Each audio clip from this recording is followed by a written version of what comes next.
Here's what nobody's talking about. While tennis fans obsess over Grand Slam drama, the real season-defining battles are happening right now in Asia and San Francisco, and the implications could completely reshape the year-end rankings. This week marks a pivotal moment in professional tennis that every serious fan needs to understand. The ATP Tour's Asian campaign launches with not one, but two simultaneous ATP 250 tournaments in China, while across the Pacific, the sport's most unique team competition, the Laver Cup, promises to deliver fireworks in San Francisco from September 19th to 21st. But here's where it gets controversial. Should Lorenzo Musetti really be considered the favorite in Chengdu when he's failed to close out his last appearance there?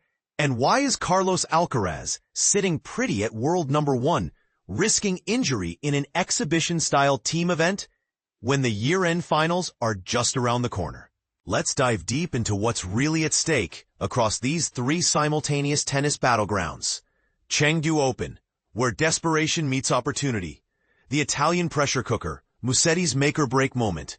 Lorenzo Musetti finds himself in the most uncomfortable position an athlete can face, being the hunted rather than the hunter. As the tournament's headline act and top seed, the world number 9 Italian carries enormous expectations into Chengdu. But here's the twist that most analysts are missing. His previous Chengdu performances tell a story of near misses and crushing disappointments. Think about this for a moment. Musetti has been to Chengdu twice before. In 2023, he reached the semi-finals, only to stumble when victory was within reach. Even more painfully, just last year, he made it all the way to the championship match, only to watch China's Shang Juncheng claim the trophy on home soil. Now he's back for round 3, carrying the additional burden of being ranked 8th in the ATP Finals race to Turin. But here's what makes this situation fascinating. Musetti isn't just playing for another title. He's essentially playing for his season. A deep run in Sichuan province could be the difference between earning his first ever ATP Finals appearance and watching from home in November. The question tennis fans should be asking is this: can a player who's twice failed to get over the line in Chengdu suddenly find the mental fortitude to succeed when the pressure is even higher? The defending champion's comeback story nobody expected. Shang Juncheng's presence in this year's draw creates one of the most compelling storylines in tennis right now. The 20-year-old next-gen star didn't just win Chengdu last year. He made history by becoming the first Chinese player ever to capture an ATP Tour title on home soil. That's the kind of breakthrough moment that defines careers. But here's the part most people miss. Cheng's 2025 season has been an absolute nightmare. Injuries have limited him to just 5 tournaments this entire year. For a player who should be building on his historic breakthrough, this represents a career at a crossroads. His opening match against Zizou Bergs isn't just another first-round encounter. It's potentially the match that determines whether his career trajectory continues upward or stalls completely. And this is where it gets controversial. Is home crowd support enough to overcome months of competitive rust? Some experts argue that Shang's extended absence might actually benefit him by keeping him fresh, while others contend that momentum in tennis is everything, and he's lost all of his. The dark horses everyone's overlooking, Luciano Darderi, enters as the second seed, but his recent US Open third-round appearance, where only eventual champion Alcaraz could stop him, suggests he's peaking at exactly the right moment. The world number 30 Italian represents the kind of dangerous floater who could derail anyone's tournament plans. Meanwhile, Coleman Wong's wildcard entry brings additional intrigue. The Hong Kong star also reached the US Open third round, proving he belongs on tennis's biggest stages. His Chengdu debut could either launch him toward greater heights or expose the difference between Grand Slam momentum and ATP 250 reality. Dino Prismic's inclusion adds another layer of next-gen drama. Currently 4th in the race to Jeddah for the next-gen finals, the 20-year-old Croatian is using a next-gen accelerator entry spot. But here's the question. Should younger players be given easier paths into tournaments when established professionals are fighting for ranking points? Hangzhou Open, redemption songs, and last chances. Rublev's desperate finals push. Too little, too late? Andrey Rublev's situation in Hangzhou represents one of the year's most fascinating case studies in athletic psychology. The 27-year-old Russian, who's made 5 consecutive ATP finals appearances, finds himself in 11th position in the race to Turin, a staggering 660 points away from qualification. But here's where this gets interesting.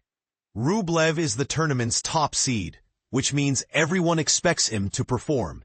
The pressure isn't just about winning matches, it's about proving that his half-decade of year-end finals appearances wasn't just a fluke.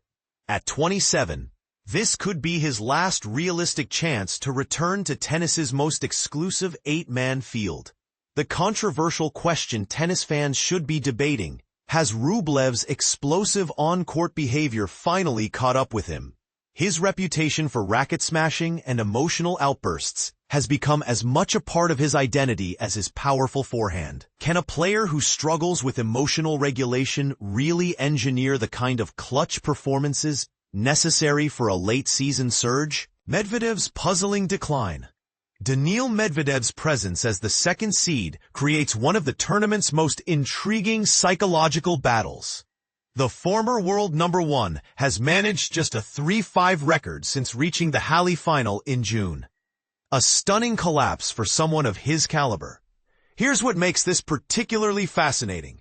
Medvedev is chasing his 21st tour-level title, but his recent form suggests a player whose confidence has been shattered.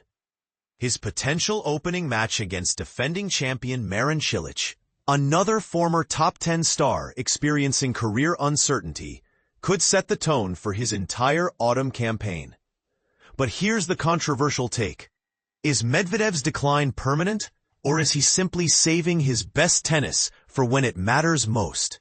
Some argue that his recent struggles reflect the natural aging process for a 28-year-old who's played an enormous amount of tennis.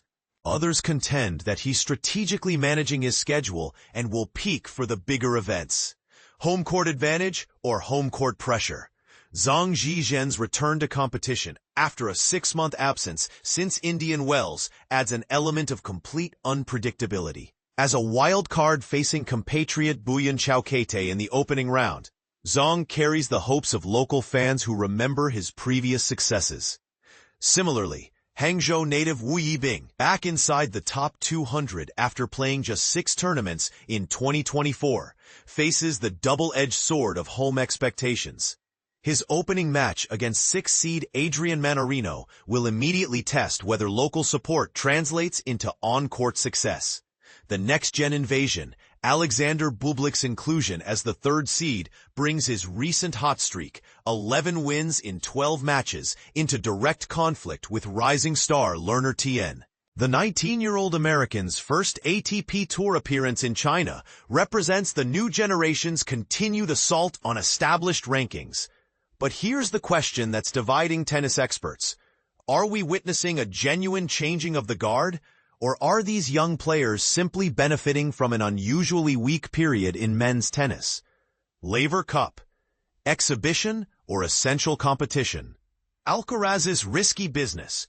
Carlos Alcaraz's decision to compete in the Laver Cup as the newly crowned world number 1 raises questions that tennis purists are reluctant to address. For the first time since September 2023, he'll take the court as the top-ranked player in the world, but in an exhibition-style team event that offers no ranking points. Here's the controversial reality. Every match Alcaraz plays carries injury risk, and with the Paris Masters, ATP Finals, and Davis Cup still to come, is participating in San Francisco really worth it? His impressive debut in Berlin last year, winning 8 points from 4 matches in Team Europe's 13-11 victory, proved he takes the event seriously. But critics argue the world's best players should be focused on official competition. The American pressure cooker Taylor Fritz and Alex de Minaur lead Team World's bid to reclaim the trophy on home soil. But here's what makes this particularly intense. American tennis fans haven't had many opportunities to celebrate team success in recent years. Fritz's previous Laver Cup triumphs in London 2022 and Vancouver 2023 established him as the event's American hero, but home pressure creates an entirely different dynamic.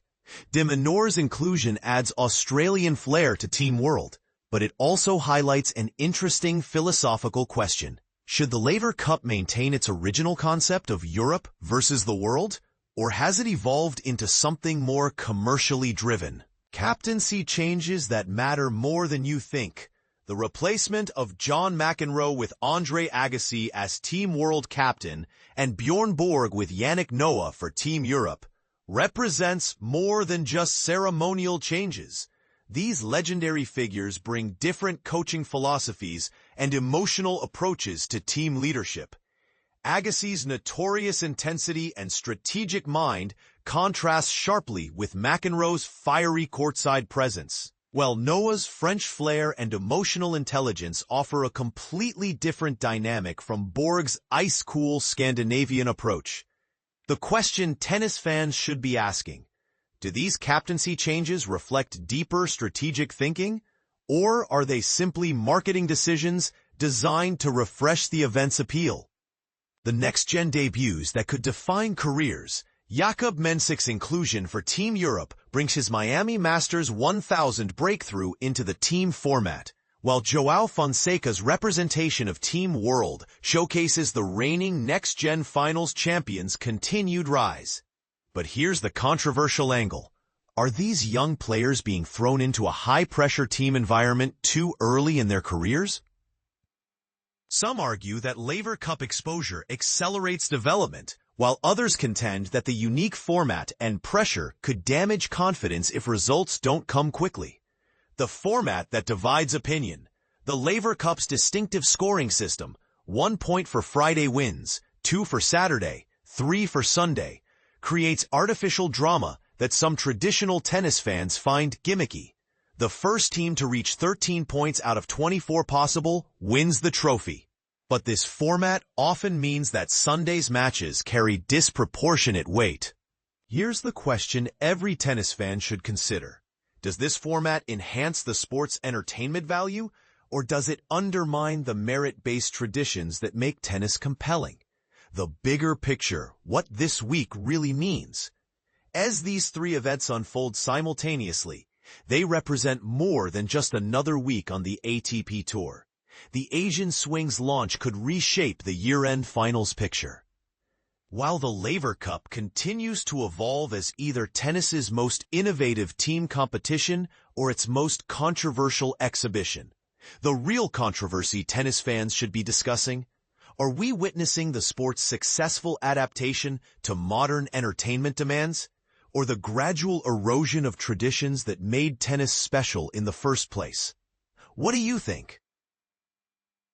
Is the current balance between traditional tournaments and innovative formats like the Laver Cup helping or hurting professional tennis? And which of these three events will have the most significant impact on the sport's immediate future? The answers might surprise you, and they're definitely worth debating in the comments below.